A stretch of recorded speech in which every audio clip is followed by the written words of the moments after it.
Isang malalim na paghinga ang pinakawalan ni Ara habang pinipihit niya ang wedding ring sa kanyang daliri. Ang tunog ng mga tawanan at nagmamadaling yapak sa loob ng SM Mega Mall ay tila musika sa tenga niya. Hawak niya ang isang maliit na onesie na may nakakatawang disenyo ng astronaut at hindi niya maiwasang mapangiti. Isang buwan na lang at magiging isang ganap na ina na siya. Ang buong mundo niya umiikot sa munting buhay na lumalaki sa kanyang sinapupunan. Ara, bilisan mo na dyan. May meeting pa ako sa hapon. Ani Marco, ang asawa niya, habang busy sa kanyang cellphone, hindi niya tiningnan si Ara. Bahagyang kumunot ang noo ni Ara, pero pinili niyang ngumiti. Ganoon talaga si Marco, workaholic. Ang mahalaga, magkasama sila ngayon. Sandali na lang, Hon. Nahanap ko na yung perpekto para sa ating baby boy. Lumapit siya kay Marco, sinubukang halikan sa pisngi, ngunit bahagya itong umiwas. Later, mahal. Maraming tao. Tara na, bayaran na natin yan.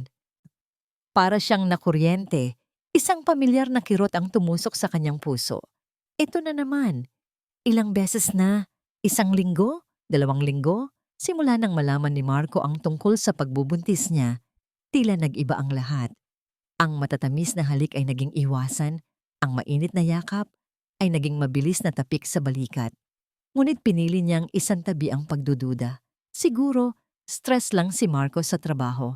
Mahal niya siya, mahal na mahal. Habang naglalakad sila patungo sa cashier, naramdaman ni Ara na may nakatingin sa kanya. Isang kakaibang pakiramdam, hindi niya pinansin.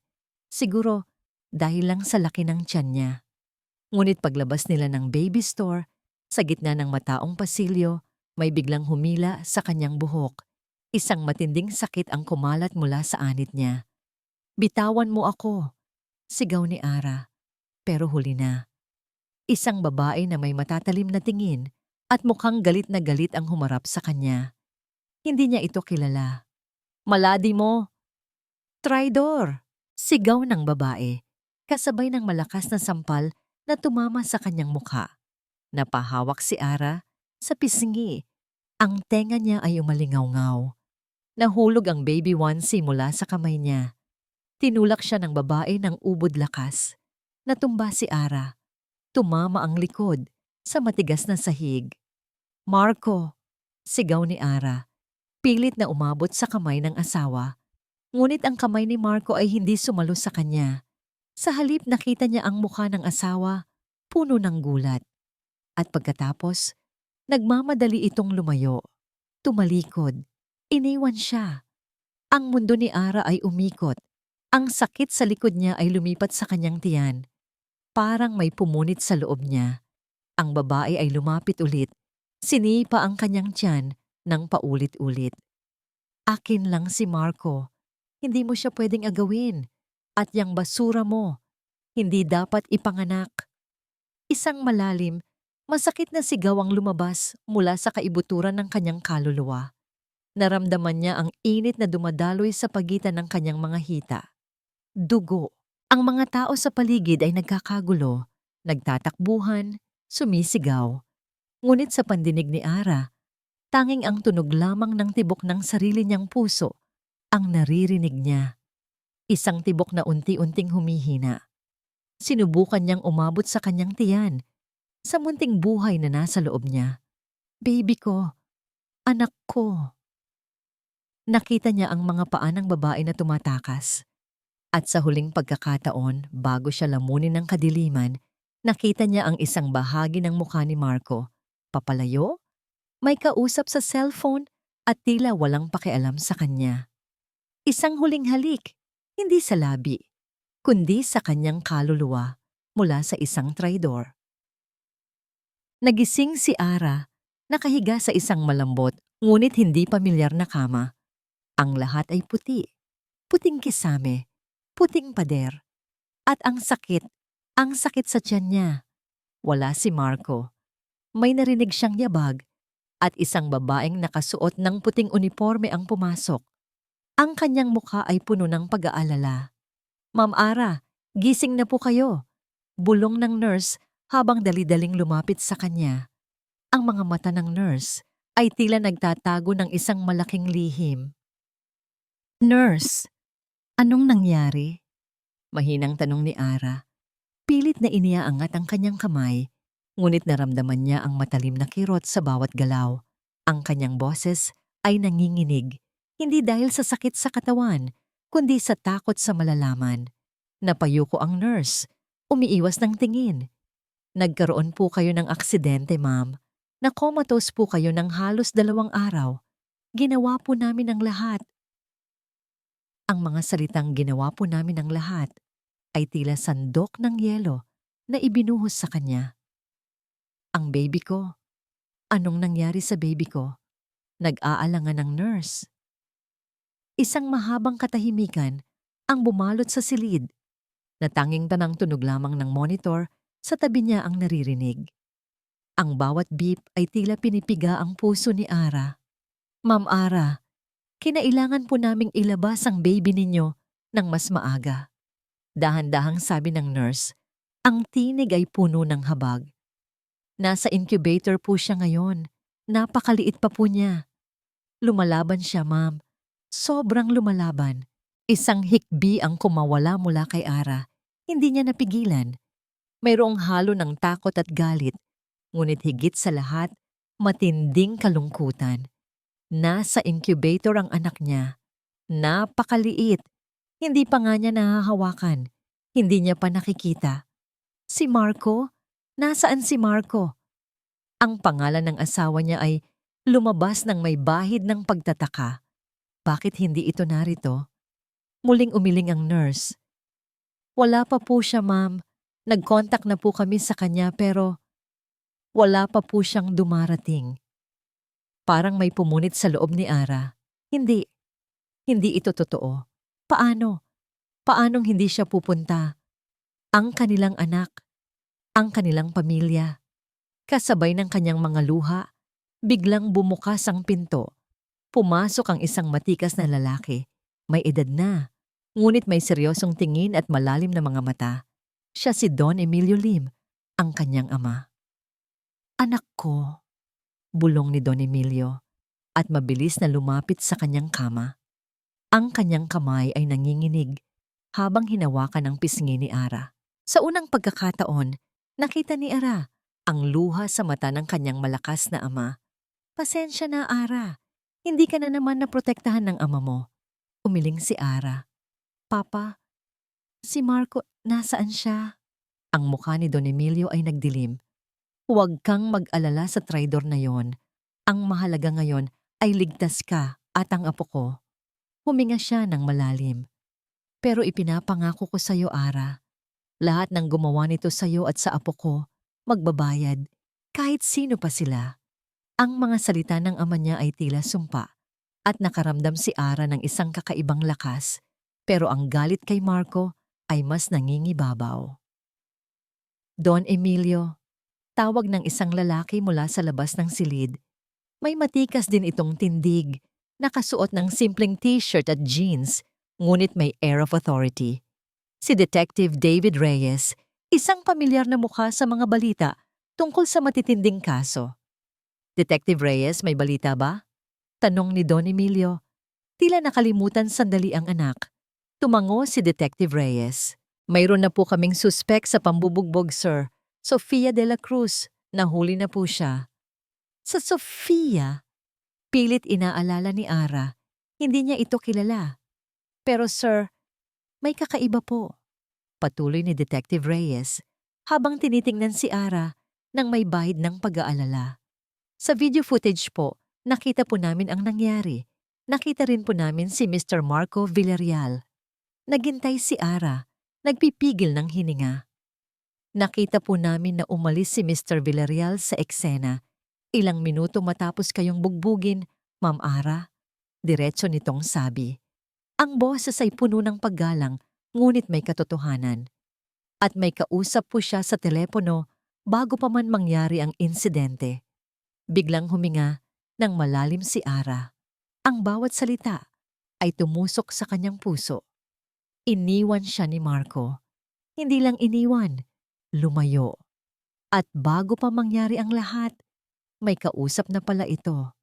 Imposible, bulong ni Ara, pilit na hindi paniwalaan. Ang Marco na mahal niya? Ang Marco na ama ng anak niya? Napatungo si Don Emilio. Ang kanyang kamay ay mahigpit na nakakuyom. Ibig sabihin nagplano sila? Umiling si Detective Reyes. Wala pa po kaming konkretong ebidensya, sir. Pero ang pag-alis niya sa eksena at ang biglaang pagkawala niya matapos ang insidente ay sapat na para magtanong. Tumingin si Ara sa bintana. Ang kanyang mga mata ay nanlalabo sa luha. Ang mga alaala ng masarap na halik ni Marco, ang matamis na pangako nito ng forever, ay unti-unting nagiging abo. Isang lason ang kumakalat sa kanyang kaluluwa. Ang sakit ng physical injury ay walang-wala kumpara sa sakit ng pagtataksil na naramdaman niya mula sa asawa. Salamat, Detective, ani Don Emilio, na tila binabasa ang pagkalito ni Ara. Ipagpatuloy ninyo ang investigasyon. Walang makakatakas sa kasong ito. Makakaasa po kayo, Don Emilio.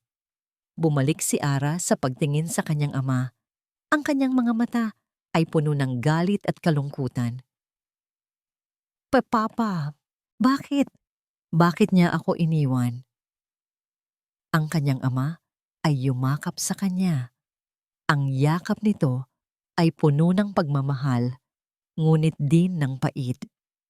Hindi ko alam, anak, pero hahanapin natin ang sagot at babayaran niya ng mahal ang ginawa niya. Madilim na ang gabi nang sa wakas, bumukas ang pinto ng kanyang silid. Pumasok si Marco. Ang muka ay puno ng pag-aalala. Ara, mahal, salamat sa Diyos at gising ka na. Dali-dali siyang lumapit, pilit na hinawakan ang kamay niya. Ngunit nagulat si Ara nang hindi niya maramdaman ang init sa paghawak ni Marco. Ang kamay nito ay tila nagyeyelo. Marco, nasaan ka? Mahina niyang tanong, pilit na tinitigan ang mata nito. Wala roon ang dati niyang nakikita. May emergency meeting ako, mahal. Hindi ko alam na mangyayari ito. Sobrang nag-alala ako. Pero ang mga mata ni Marco ay hindi sumasalamin sa kanyang mga salita. Ang tingin niya ay biglang bumaba sa kanyang tiyan. Ang kanyang tiyan na ngayon ay flat na. Ang baby. Nasaan ang baby natin? Tanong ni Marco. At sa wakas ay narinig ni Ara ang isang bahid ng emosyon sa kanyang boses. Ngunit huli na. Huli na ang lahat para sa Ara na dati. Umuwi si Detective David Reyes sa kanyang apartment na malapit sa presinto. Ang utak ay puno ng mga imahe mula sa CCTV footage. Ang brutalidad ng atake, ang walang awa na pagsipa. At ang pinakanakakagulat, ang pagtalikod ni Marco Villarreal. Hindi lang pagtalikod, kundi pag-alis na tila walang nangyari. Nagtimpla siya ng kape, hindi pa rin nawawala ang galit sa kanyang kalooban. Bilang isang pulis, sanay na si David sa iba't ibang uri ng kaso, sa mga kabuktutan ng tao. Ngunit ang ganitong klaseng pagtataksil, isang asawang inabandona ang buntis niyang asawa sa gitna ng panganib, ay nakakasuka. Binuksan niya ang kanyang laptop. Nagkalat ang mga file ng kaso. Sofia de la Cruz. Ayon sa record, may kasaysayan ito ng domestic violence complaints mula sa mga dating kasintahan. May restraining orders na na-file laban sa kanya. Isang babaeng may malalim na issue sa control at obsession. Pero paano niya nakilala si Marco Villarreal? At bakit niya ginawa ang bagay na yon kay Ara? Nagsimulang mag-cross-reference si David. Mga tawag sa telepono ni Marco bago ang insidente. May isang numero na paulit-ulit na tumatawag at tinatawagan ni Marco. Isang prepaid number, hindi nakarehistro. Ngunit ang location history ng cell tower ay nagpapahiwatig na ang numero ay madalas na nasa mga lugar na malapit sa opisina at condominium ni Marco. At sa mall, bago pa man mangyari ang lahat, may connection. Isang malalim na connection. Narinig niya ang pagtunog ng kanyang cellphone. Si Don Emilio Lim. Detective Reyes, may nahanap ka pa ba? Boses ni Don Emilio, puno ng pag-aalala. Don Emilio, may ilang katanungan po ako tungkol kay Mr. Marco Villarreal. Alam niyo po ba kung may iba siyang relasyon? Nagkaroon ng mahabang katahimikan sa kabilang linya. Ibig sabihin ba niyan, detective? Tama ang hinala ko? Napataas ang kilay ni David. May hinala po kayo, Don Emilio. Mula pa noon, detective, may kakaiba na ako kay Marco. Hindi ko lang mapatunayan. Kaya nga ipinabantayan ko siya. Ipinabantayan? Nagulat si David. Ito ay isang malaking impormasyon. Oo, pero hindi tungkol sa babae. Tungkol sa pera. Sa mga transactions niya sa kumpanya. May pakiramdam ako na hindi siya tapat. Hindi ko lang akalain na aabot sa ganito kasama ang ugali niya. May nahanap po ba ang mga tauhan ninyo tungkol sa babae? Wala. Pero may mga tawag siya sa hindi nakarehistrong numero. At may mga meeting siya na hindi niya sinasabi kay Ara. Mga meeting na tila pinipili niyang itago. Sagot ni Don Emilio, ang boses ay puno ng pait. Akala ko noon, negosyo lang. Pero ngayon, iba na ito. Ito na ang nawawalang piraso ng puzzle. Isang koneksyon na higit pa sa simpleng aksidente. Salamat po, Don Emilio. Malaking tulong po ito. Samantala, sa isang liblib na condo unit, nagtatalo sina Marco at Sofia. Bakit mo ginawa yun, Sofia? Sinabi ko nang huwag kang gagawa ng eskandalo. Sigaw ni Marco habang nakahawak sa ulo. Ngayon, pati ako mapapasama. Nagseselos ako. Nakita ko kayong bumibili ng gamit ng baby. Akala ko ba, ako lang? Akala ko ba, iiwan mo siya? Galit na sabi ni Sofia, ang kanyang muka ay namumula. Pinangakuan mo ako, Marco. Sinabi mong akin ka. Akin lang. Nakalimutan mo na ba ang plano? Kailangan ko pa rin ang pera ni Ara, ang kayamanan ng pamilya niya. Paano na ngayon, Sofia? Mapapansin na tayo ng lahat. Pera? Pera lang pala ang mahalaga sa'yo? Siyempre. Pero mahalaga ka rin, Sofia. Alam mo naman yun. Pero hindi ganito ang plano. Hindi ganito.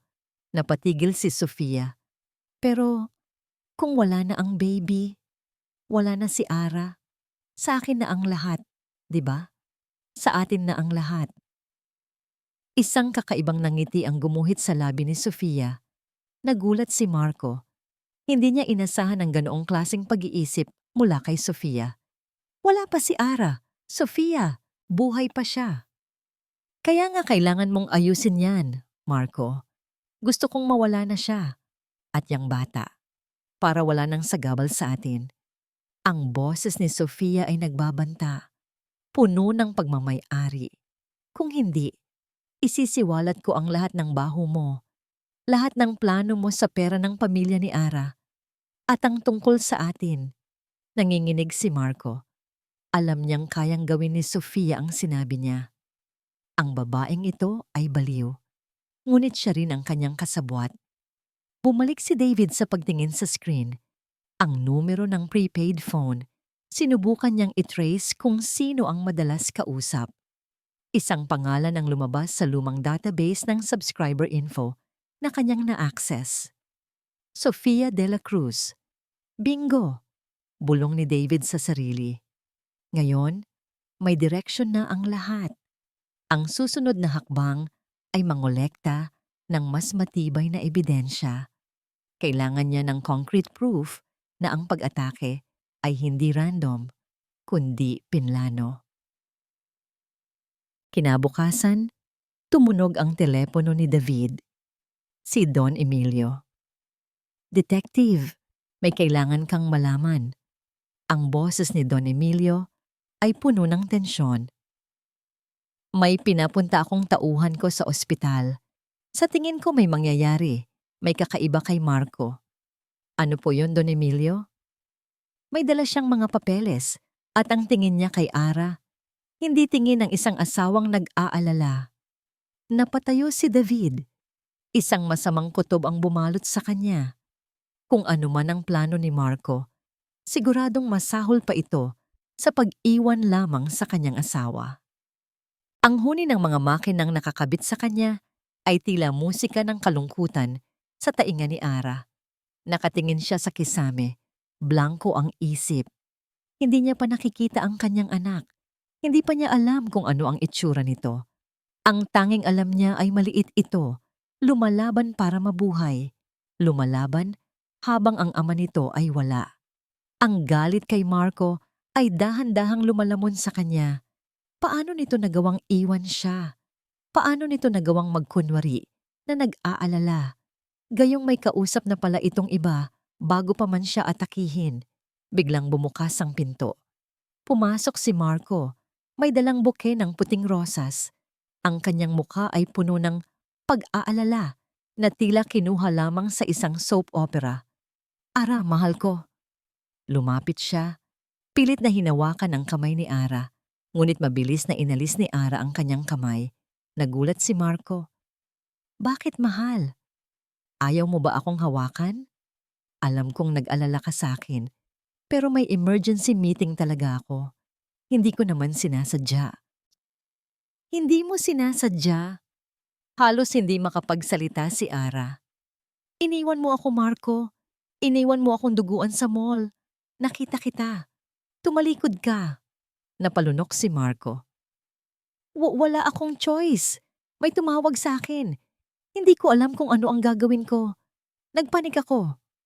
Nagpanik? O nagplano? Bawat salita ay lumalabas mula sa kanyang lalamunan na tila may lasa ng apdo. Napabuntong hininga si Marco. Okay. Sige, Ara. Galit ka. Naiintindihan ko.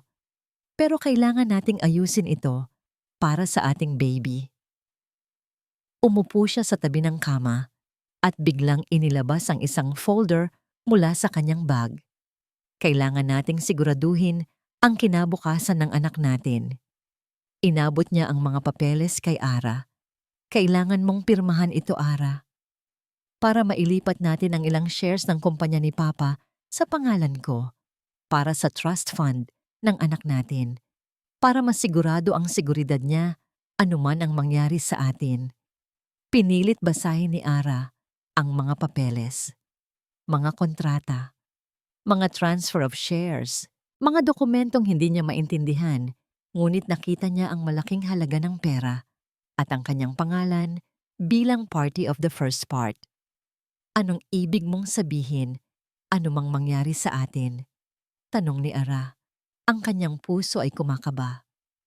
Gusto mong kunin ang shares ko sa ganitong sitwasyon? Hindi ko kinukuha, Ara. Ginagawa ko ito para sa anak natin, para may seguridad siya. Umangat ang boses ni Marco. Gusto mo bang lumaki ang anak natin na walang siguradong kinabukasan?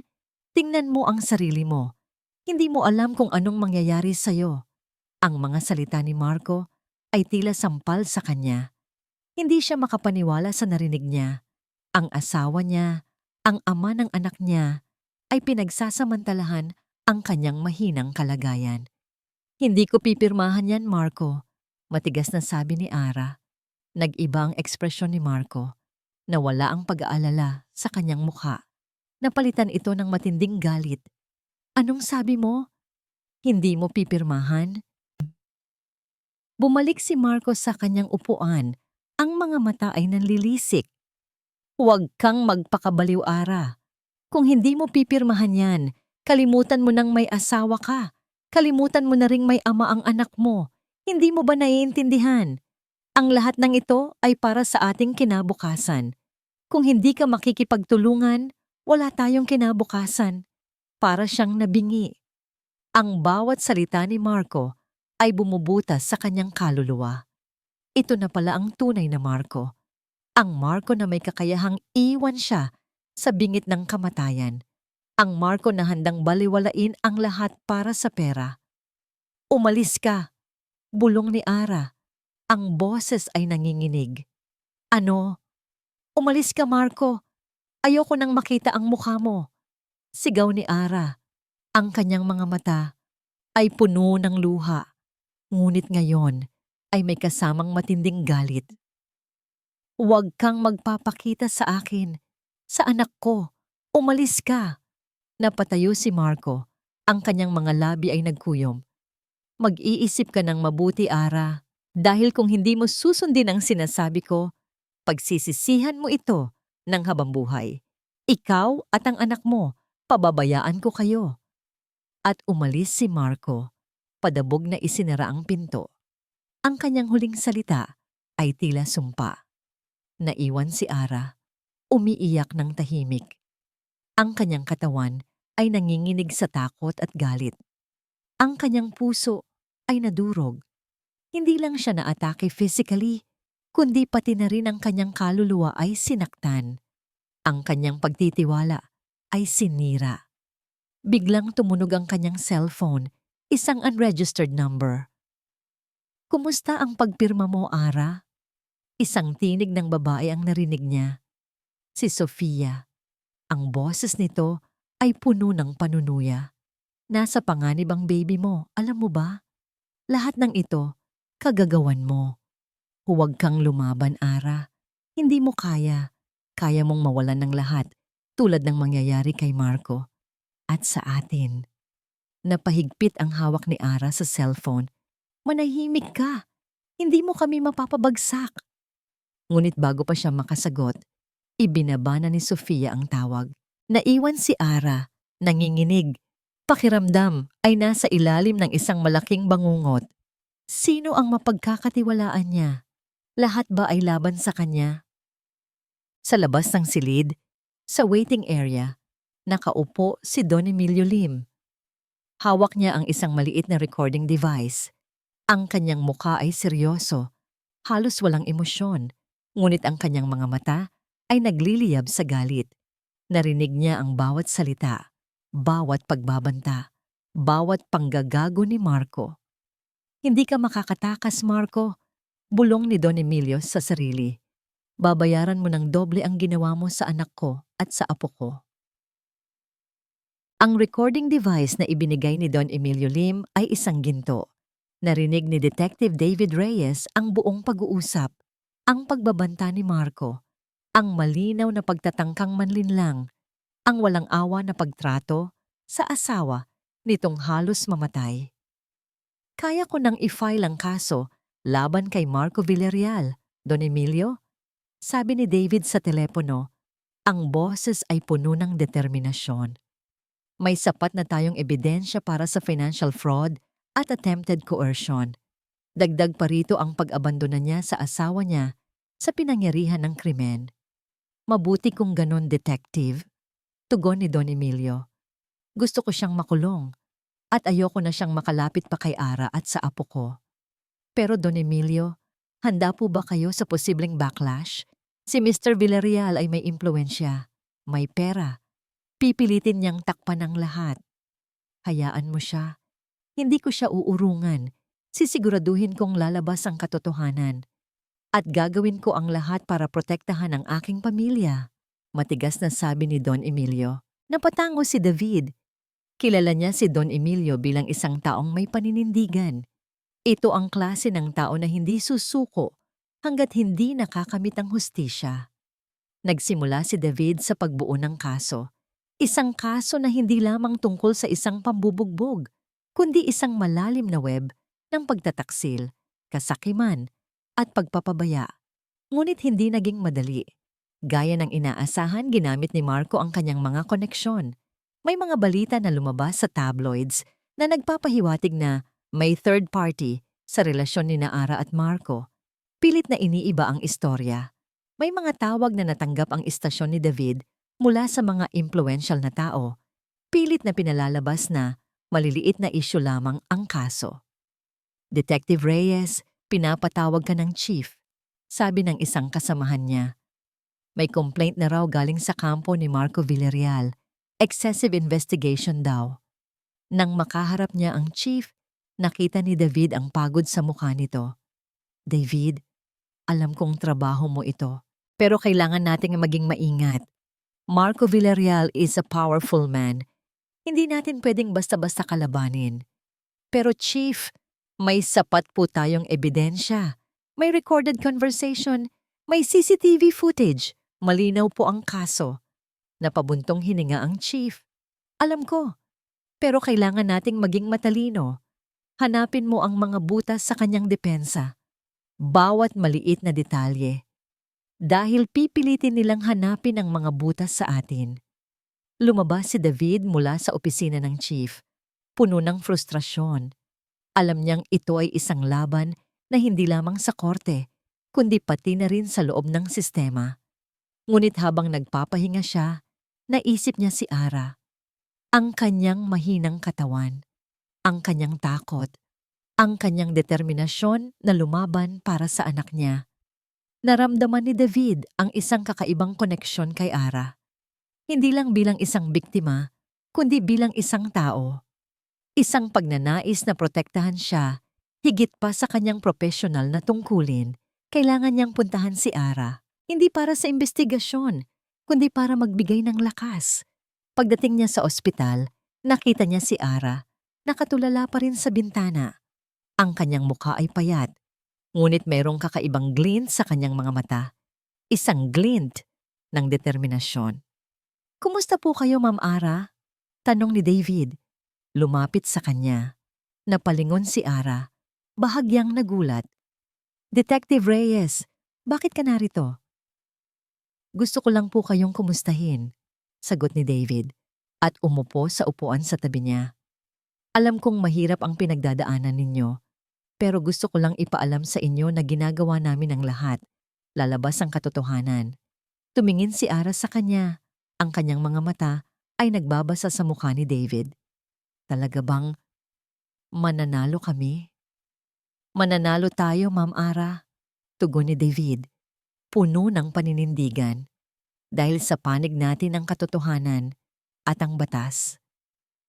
Sa mga oras na yon, may naramdaman si Ara na kakaibang kapayapaan, isang maliit na butil ng pag-asa.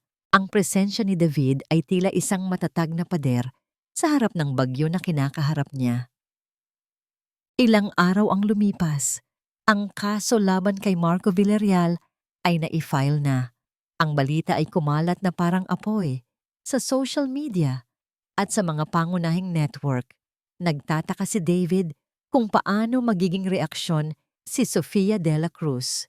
Ayon sa kanyang mga record, hindi ito ang tipo ng tao na basta-bastang susuko. Biglang tumunog ang telepono ni David.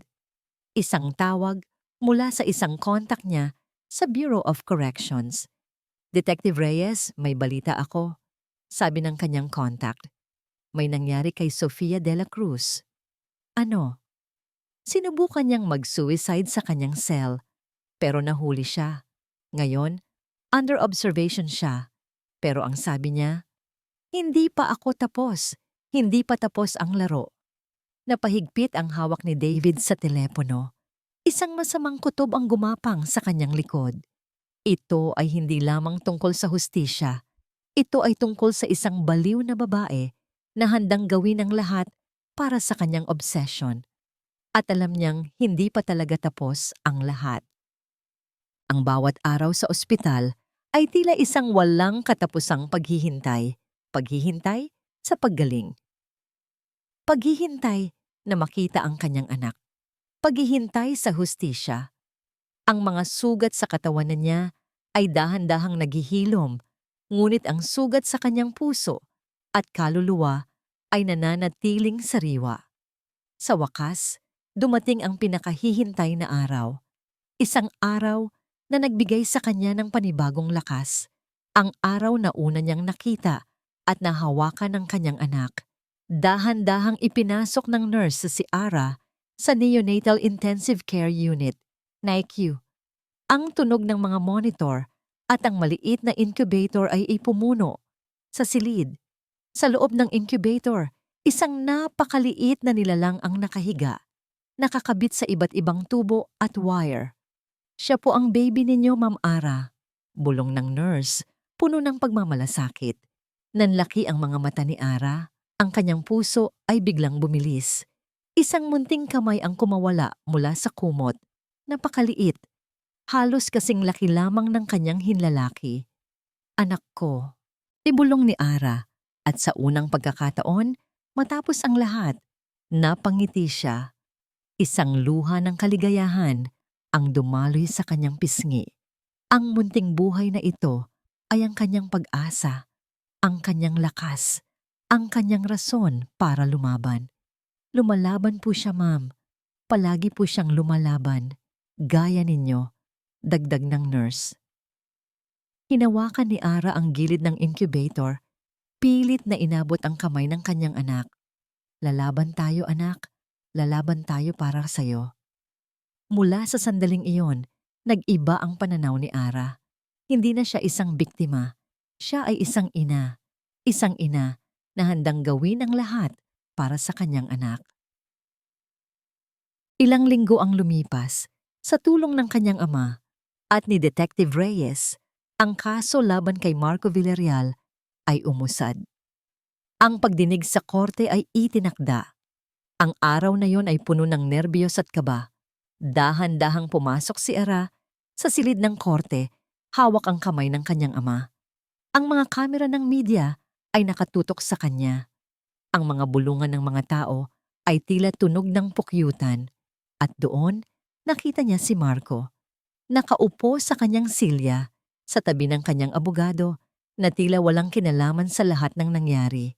Ang kanyang mukha ay kalmado, halos walang emosyon, isang maskara. Nagkatinginan sila. Sa mga mata ni Marco, nakita ni Ara ang isang malamig na pagtingin, isang pagbabanta. Ngunit sa kanyang sarili, wala nang takot si Ara, tanging galit. Ang kaso ng People of the Philippines laban kay Marco Villarreal at Sofia de la Cruz, anunsyo ng hurado. Nagsimula ang pagdinig. Isinalaysay ng piskal ang lahat ng nangyari. Ang brutal na pag-atake, ang pagpapabaya ni Marco, ang mga financial documents, ang recording na ibinigay ni Don Emilio. Napatayo ang abogado ni Marco. Your Honor, ang aking kliyente po ay inosente. Walang kinalaman si Mr. Villarreal sa nangyari. Nagpanik lamang po siya at hindi niya alam kung ano ang gagawin. At ang tungkol sa financial documents, ito po ay para sa kinabukasan ng kanyang pamilya. Financial documents na pipilitin niyang ipapirma sa asawa niyang nasa bingit ng kamatayan, Your Honor? Matigas na tanong ng piskal, naging mainit ang usapan. Ang mga abogado ay nagpapalitan ng matatalim na salita. Ngunit sa gitna ng lahat ng ito, kalmado si Ara. Nakafocus siya. Maya-maya, tinawag si Ara para magbigay ng kanyang testimonya. Dahan-dahan siyang lumapit sa silya, ang kanyang mga kamay ay mahigpit na magkahawak. Ma'am Ara, maaari po bang isalaysay ninyo ang nangyari sa araw ng insidente? Tanong ng piskal. Simula pa lang, nanumbalik na ang lahat. Ang sakit, ang takot, ang pagtataksil. Isinalaysay ni Ara ang lahat, mula sa masaya nilang pamimili, hanggang sa brutal na pag-atake, at ang pagtalikod ni Marco. At nakita niyo po ba si Mr. Villarreal na tumulong sa inyo, Ma'am Ara? Napatingin si Ara kay Marco. Hindi po. Nakita ko po siyang lumayo. Nagmamadali. At may kausap sa telepono. At pagkatapos po noon, anong nangyari? Dumating po siya sa ospital, Your Honor. Sabi ni Ara, ang kanyang boses ay nanginginig sa galit. At sa halip na mag-alala sa akin o sa aming anak, pinilit niya akong pirmahan ang mga papeles para ilipat ang aking mga ari-arian sa kanya. Sinabi niya sa akin na kung hindi ko pipirmahan, pababayaan niya ako at ang aming anak. Napabuntong hininga si Marco. Pilit na pinipigilan ang galit. At sa sandaling iyon, Ma'am Ara, ano po ang naramdaman ninyo? Naramdaman ko po na hindi ko pala kilala ang asawa ko. Naramdaman ko po na mas mahal niya ang pera kaysa sa akin, kaysa sa anak namin. At naramdaman ko po ang labis na galit, hindi lang para sa akin, kundi para sa anak ko na nasa NICU ngayon, lumalaban para mabuhay. Sa kanyang mga salita, nakita ni Ara ang pagbabago sa mukha ni Marco. Ang kanyang maskara ay unti-unting nabasag. Ang galit sa kanyang mga mata ay naging malinaw. Pagkatapos ng testimonya ni Ara, tinawag si Marco para magbigay ng kanyang panig. Pilit nitong pinaninindigan ang kanyang depensa. ngunit ang bawat salita ay tila nauutal. Nang matapos ang pagdinig, nagkatinginan ulit sina Ara at Marco. Sa mga mata ni Ara, mayroong determinasyon, ngunit sa mga mata ni Marco, mayroong isang bagay na mas malalim. Biglang ngumiti si Marco, isang ngiti na puno ng kapaitan. Pagsisisihan mo ito, Ara. Pagsisisihan mo ang pagkasira ng buhay ko. Hindi pa tapos ang lahat. Nakangiti si Sofia sa loob ng kanyang selda. Malalim ang mga bilog sa ilalim ng kanyang mga mata, ngunit ang kanyang mamangiti ay puno ng pagmamalaki. Hindi siya natalo. Hindi pa. Miss Dela Cruz, kailangan ko po ang pirma ninyo dito, sabi ng kanyang abogado na bumisita sa kanya. Nagawa mo ba ang sinabi ko? Tanong ni Sofia, hindi pinansin ang papeles. Tumango ang abogado. Oo, Miss Dela Cruz, naipalabas na ang video. Kumakalat na sa social media. Naglagay si Sofia ng isang tasa ng kape na may gatas at motitban. Isang ngiti ang gumuhit sa kanyang labi. Magaling. Tingnan natin ngayon kung sino ang mananaw. Pagkatapos ng ilang oras, dahan-dahang lumabas sa telebisyon sa common area ng kulungan ng balita. Bagong video sa mall incident, umalis ang bitag. Nagsimulang tumawa si Sofia. Ang kanyang tawa ay puno ng kabaliwan. Ang video ay nagpakita ng isang edit na bersyon ng insidente. Sa bersyon na ito, ipinakita na si Ara ay tila nanguna sa gulo. May bahagi kung saan si Ara ay tila sumisigaw at nagtatangkaring manakit.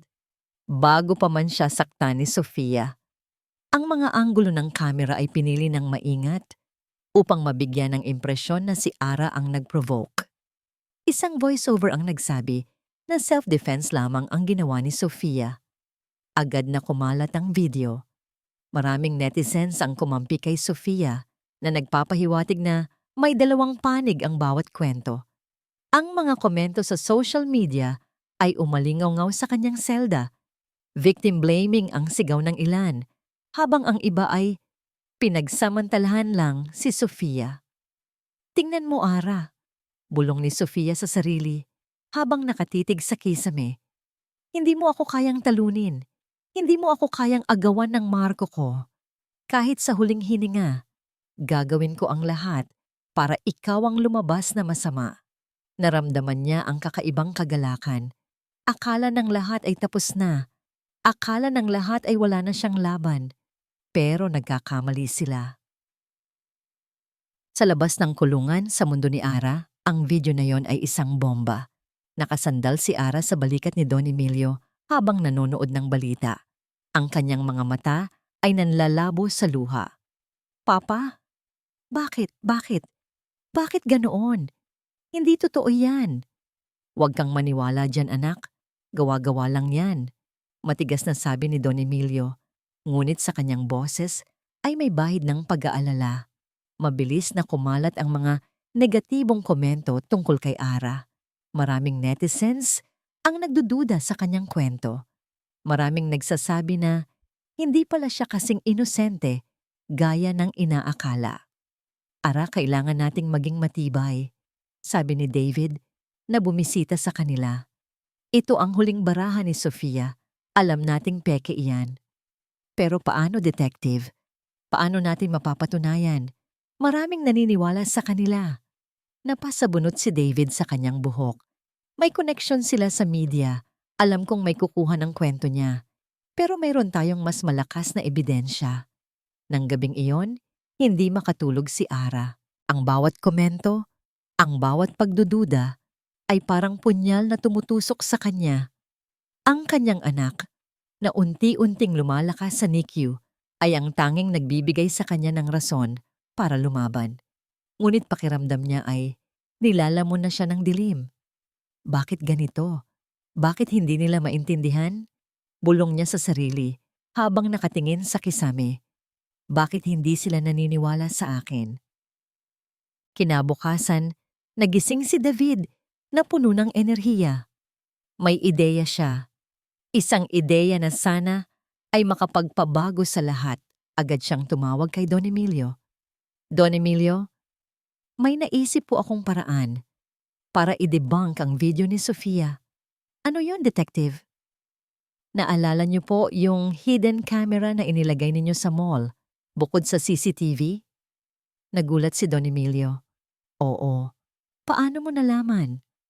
May contact po ako sa security ng mall. Sinabi niya sa akin na nag-request kayo ng extra surveillance para kay Ara. Ilang araw bago ang insidente. Mayroong isang maliit na camera na nakatago sa isang plant box na nakaharap mismo sa pinangyarihan. At ang footage na yon, hindi po ito nakita sa ordinaryong CCTV footage na inilabas sa publiko.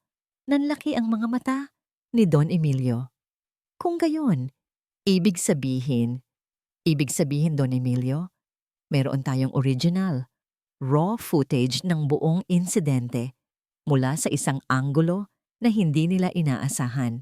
Isang anggulo na magpapakita ng buong katotohanan. Isang ngiti ang gumuhit sa labi ni Don Emilio. Magaling, detective, magaling. Ihanda mo ang lahat. Ito ang magtatapos sa kanila. Ang silid ng korte ay puno ng tao. Ang bawat upuan ay may nakaupo. Ang mga mamamahayag ay nagkukumpulan, hawak ang kanilang mga kamera at recording device. Ang balita tungkol sa bagong ebidensya ay kumalat na parang apoy. At ngayon, lahat ay naghihintay sa huling paghaharap. Nasa likod si Detective David Reyes ng kanyang silya. Tinitiyak na maayos ang lahat ng ebidensya. Ang original raw footage mula sa hidden camera ni Don Emilio.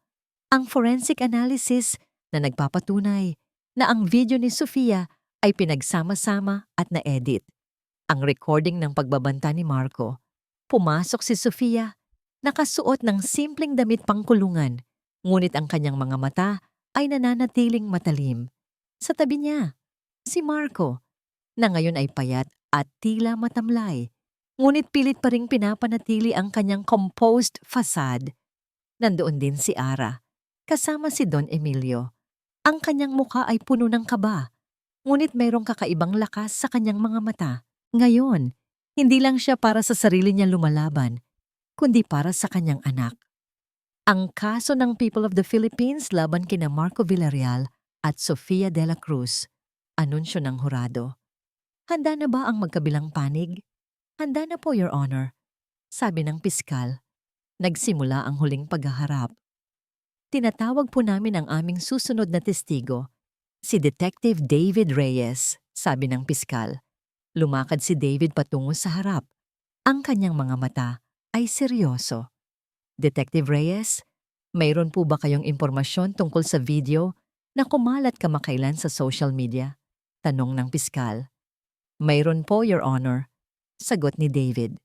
Nagsagawa po kami ng forensic analysis sa video na inilabas ng kampo ni Miss Sofia de la Cruz at natuklasan po namin na ang video na yon ay na-edit at pinagsama-sama mula sa iba't ibang anggulo na pilit na binabago ang konteksto ng totoong pangyayari. Napatingin si Sofia kay David. Ang kanyang mga mata ay nanlilisik sa galit. At meron po ba kayong orihinal na footage ng insidente? Opo, Your Honor. Sa tulong po ni Don Emilio Lim, nakakuha po kami ng isang raw footage mula sa isang hidden camera na nakatago sa mall na hindi po nakita sa mga naunang CCTV footages. Ito po ay nagpapakita ng buong pangyayari nang walang anumang pag-edit. Nag-utos ang hurado na i-play ang video. Ang lahat sa silid ay tahimik. Nakatutok ang mga mata sa malaking screen. Nakita ang buong pangyayari. Mula sa paglalakad ni Ara at Marco hanggang sa biglang pag-atake ni Sofia. Ang kanyang walang awa na pagsipa sa tiyan ni Ara. Ang pagtalikod ni Marco. Ang kanyang pag-alis habang may kausap sa telepono. Ang video ay nagpakita ng malinaw na katotohanan. Walang pagbabago, walang pagtatago. Narinig ang mga bulungan ng mga tao. Ang mga mamamahayag ay nagsusulat. Hindi yan totoo. Edit yan. Kasinungalingan. Sigaw ni Sofia. Pilit na tumatayo. Agad siyang pinigilan ng mga gwardya. Order in the court. Sigaw ng hurado. At mayroon pa po kami, Your Honor. Patuloy ni David, matapos kumalma ang silid. Mayroon po kaming recorded conversation ni Mr. Marco Villarreal na nagpapakita ng kanyang pagtatangka na pilitin si Ma'am Ara na ilipat ang kanyang mga ari-arian sa kanyang pangalan habang nasa bingit ng kamatayan si Ma'am Ara. Inutusan ng hurado na i-play ang recording. Ang boses ni Marco ay umalingaw-ngaw sa buong silid. Ang kanyang pagbabanta, ang kanyang kasakiman, ang kanyang walang awa na pagtrato kay Ara. Napakagatlabi si Marco, ang kanyang muka ay namutla. Ang kanyang composure ay tuluyan ng nawala. Hindi totoo yan, pilit niyang sabi. Ngunit ang kanyang boses ay nanginginig. Mr. Villarreal, iyan po ba ang boses ninyo sa recording? Tanong ng piskal. Napakagatlabi si Marco. Walang sagot. Ang lahat po ng ebidensya, Your Honor, ay nagpapatunay na sina Mr. Marco Villarreal at Miss Sofia de la Cruz ay nagsabwatan para saktan si Ma'am Ara at para kunin ang kanyang mga ari-arian. Pagtatapos ng piskal, tumingin si David kina Marco at Sofia. Si Sofia ay umiiyak, ngunit ang kanyang mga mata ay puno pa rin ng galit. Si Marco naman ay nakatulala, tila hindi makapaniwala sa lahat ng nangyayari. Pagkatapos ng matagal na deliberasyon, dumating ang sandali ng desisyon. Ang lahat ay tumayo. Ang hurado ay seryosong tumingin sa magkabilang panig. Base sa lahat ng ebidensya na iprinisinta sa korte, nagsimula ang hurado. Ang kanyang boses ay malinaw at matigas. Ang korte ay nagdesisyon na naramdaman ni Ara ang pagbilis ng kanyang tibok ng puso. Hinawakan niya ng mahigpit ang kamay ng kanyang ama. Sa tabi niya, si David ay nakatayo. Ang kanyang tingin ay nakatuon sa hurado. Base sa lahat ng ebidensya na iprinisinta sa korte, nagsimula ang hurado. Ang kanyang boses ay malinaw at matigas. Ang korte ay nagdesisyon na guilty sina Marco Villarreal at Sofia de la Cruz sa mga kasong attempted murder, physical injuries, at attempted coercion. Narinig ang bulungan sa silid. Si Marco Villarreal ay sinentensyahan ng pagkakakulong ng hanggang 20 taon at tanging ang kanyang karapatan sa pagiging ama ay tinanggal. Ang kanyang mga ari-arian ay babawiin para sa kabayaran sa mga pinsalang ginawa niya kay Miss Ara Lim at sa kanyang anak. Si Sofia de la Cruz ay sinentensyahan ng pagkakakulong ng hanggang 30 taon para sa kanyang malisyosong pag-atake at attempted murder. Ang mga salita ng hurado ay tila musika sa tainga ni Ara. Guilty, guilty, guilty. Nakita niya si Marco. Ang kanyang mukha ay seryoso, walang emosyon. Ngunit sa kanyang mga mata, mayroong isang bagay na nagbabago. Ang kanyang pagmamayabang ay nawala. Ang kanyang pagiging matikas ay nabasag. Si Sofia naman ay sumigaw, umiiyak, at pilit na lumalaban sa mga gwardya. Hindi pwede. Hindi ako guilty. Si Ara ang may kasalanan. Siya ang traidor. Ngunit huli na ang lahat. Naramdaman ni Ara ang isang malalim na paghinga, isang paghinga ng kaluwagan na hindi niya naramdaman sa loob ng matagal na panahon. Ang bigat sa kanyang balikat ay nawala. Ang sakit sa kanyang puso ay unti-unting humupa. Anak ko, bulong ni Don Emilio at mahigpit siyang niyakap. Tapos na ang lahat. Niyakap din siya ni Detective David Reyes.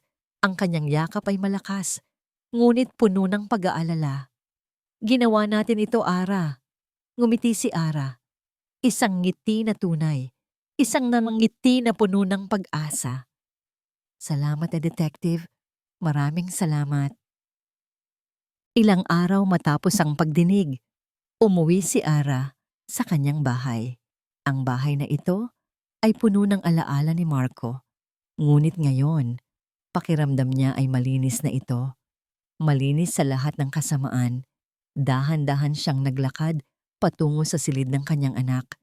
Nakita niya ang crib, ang mga laruan, ang mga damit ng baby. Ang lahat ay handa na para sa pagdating ng kanyang anak. Uupo siya sa tabi ng crib. Iniisip ang kanyang anak. Ang maliit na buhay na lumalaban. Ang maliit na buhay na nagbigay sa kanya ng lakas para lumaban. Naramdaman niya ang isang presensya. Tumingin siya sa likod. Si David. Gusto lang kitang kumustahin, sabi ni David. Ang boses ay malumanay. Hindi na siya isang detective ngayon, kundi isang kaibigan, isang tao na nakapagbahagi ng kanyang pasakit. Salamat, sabi ni Ara at pinilit niyang ngumiti. Pakiramdam ko ay malaya na ako. Malaya sa lahat ng sakit. Umupo si David sa tabi niya. Dapat ka talagang maging malaya, Ara. Ginawa mo ang lahat at nanalo ka. Oo, sagot ni Ara. Ang kanyang mga mata ay nanlalabo sa luha. Pero hindi ko ito magagawa kung wala kayo.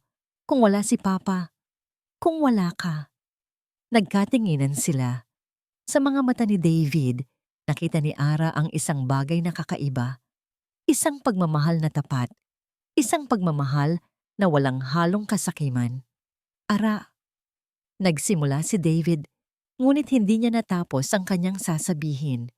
Salamat, David, sabi ni Ara, at hinawakan niya ang kamay ni David. Ang kanyang kamay ay mainit.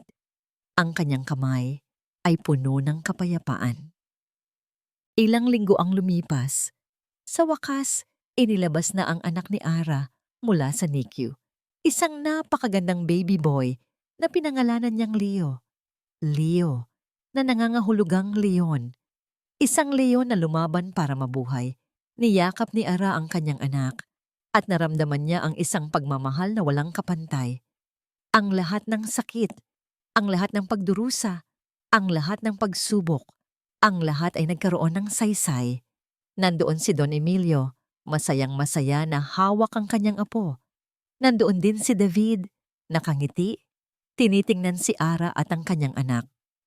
Ang kanilang mga mata ay nagtagpo. Sa mga mata ni David, nakita ni Ara ang isang kinabukasan. Isang kinabukasan na puno ng pag-asa. Isang kinabukasan na puno ng pagmamahal. Biglang tumunog ang cellphone ni David. Isang tawag mula sa kanyang opisina. Napabuntong hininga si David. Pasensya na, Ara. Kailangan kong sagutin ito. Trabaho. Ngumiti si Ara. Okay lang, David. Alam ko. Umalis si David para sagutin ang tawag. Naiwan si Ara. Hawak ang kanyang anak. Nakatingin sa papalubog na araw. Ang kanyang puso ay puno ng kapayapaan. Isang bagong simula. Isang bagong pag-asa. 5 taon ang lumipas. 5 taon ng paghilom, paglago, at pagtuklas ng isang uri ng pagmamahal na akala ni Ara ay hindi na niya mararanasan muli. Ngayon, si Ara ay hindi na ang dating Ara na mahina at madaling masaktan. Siya ay isang matatag na ina, isang successful businesswoman, at isang babaeng may paninindigan. Ang kanyang kumpanya, na minana niya kay Don Emilio, ay lumago ng husto. Ngunit ang kanyang pinakamalaking tagumpay ay si Leo. Si Leo, na ngayon ay isang bibo at malusog na 5 taong gulang na bata, ay tumatakbo sa hardin, habol ang isang paru-paro. Ang kanyang mga tawa ay tila musika sa pandinig ni Ara. Mama, tingnan mo! Sigaw ni Leo habang ipinapakita ang isang bulaklak na kanyang pinulot. Niyakap ni Ara ang kanyang anak. Ang ganda, anak. Para sa akin ba yan? Opo, para kay Mama. Biglang huminto ang sasakyan sa harapan ng kanilang bahay. Bumaba si David. Ngayon, hindi na lamang siya isang detective. Siya ang chief of police at sa loob ng 5 taon, siya ang naging anino ni Ara. Ang kanyang protektor, ang kanyang kaibigan, at higit sa lahat, ang lalaking dahan-dahang nagbukas muli sa kanyang puso. Hello, Chief! Masayang bati ni Leo at tumakbo palapit kay David. Binuhat ni David si Leo. Hello, Leo! Kumusta ang araw mo? Okay lang po. Naglalaro po kami ni Mama. Ngumiti si David kay Ara. Kumusta ka, Ara? Okay naman. Ang dami ng bulaklak sa hardin. Sagot ni Ara at ngumiti. Ang kanilang mga mata ay nagtagpo. Ngayon, mayroon ng malinaw na pagmamahalan sa pagitan nila. Hindi pa man nila sinasabi sa isa't isa, ngunit alam nila. Pagkatapos ng lahat, dahan-dahang naghilom ang puso ni Ara. Ang mga takot at pagdududa ay nawala. At si David ang naging daan para mangyari ito. Ang kanyang presensya ay nagdala ng kapayapaan, seguridad at isang uri ng pag-ibig na hindi niya inasahan. Isang pag-ibig na nagpapalaya. Isang araw, habang nakaupo sila sa hardin, nakatingin sa papalubog na araw, si Leo ay natutulog na sa balikat ni Ara. Ara, nagsimula si David. Ang kanyang boses ay malumanay. May gusto akong sabihin sa'yo. Kumaba ang puso ni Ara. Alam niya kung ano ang sasabihin ni David. Ngunit sa pagkakataong ito, wala nang takot. Tanging pag-asa at kaligayahan. Alam kong marami ka ng pinagdaanan. Patuloy ni David. Alam kong mahirap magtiwala ulit. Pero, Ara, mahal na mahal kita. Mahal na mahal kita at si Leo. At handa akong maghintay hanggat kaya ko para lang sa'yo. Tumingin si Ara kay David. Ang kanyang mga mata ay puno ng luha. Ngunit ngayon ay luha ng kaligayahan. Mahal din kita, David. Bulong ni Ara. Mahal na mahal ko kayo ni Leo. Isang ngiti ang gumuhit sa labi ni David. Dahan-dahan niyang inabot ang kamay ni Ara at mahigpit itong hinawakan. Makalipas ang ilang buwan, nagpakasal sina Ara at David sa isang simpleng seremonya sa tabi ng dagat, kasama ang kanilang pamilya at malalapit na kaibigan. Si Leo ang naging ring bearer, masayang masaya.